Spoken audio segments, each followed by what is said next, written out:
The withdrawal of federal troops and the return of the Democrat Party to power signaled an end to Reconstruction in South Carolina. It also raised the anxiety among African Americans and sparked interest in a possible return to Africa. The Black Exodus movement gained steam following the 1876 elections and would become one of the biggest events in African American history.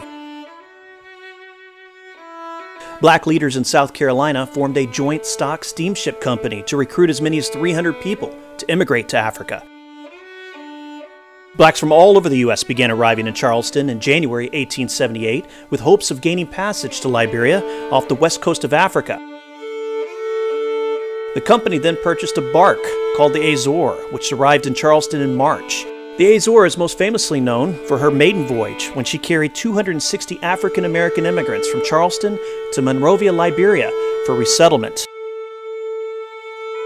The Azore set sail on April 21st for a voyage that would last 42 days. The trip was not easy. 23 of the immigrants died before they even reached Africa. The water supply gave out shortly before arrival. The food supply, which was supposed to last 6 months, was of poor quality and was consumed entirely on the journey. There was also no physician on board to treat the sick.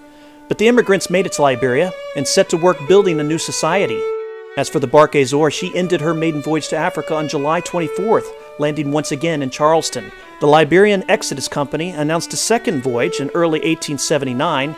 However, due to the company's financial mismanagements, reports of the fatalities on the first voyage, and reports of the miserable conditions of immigrants in Liberia, no second voyage ever took place. Success did come for many of the immigrants who stayed, albeit slowly.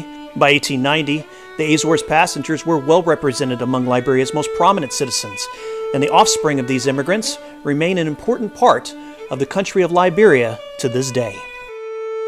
And now we know. And knowing is half the battle.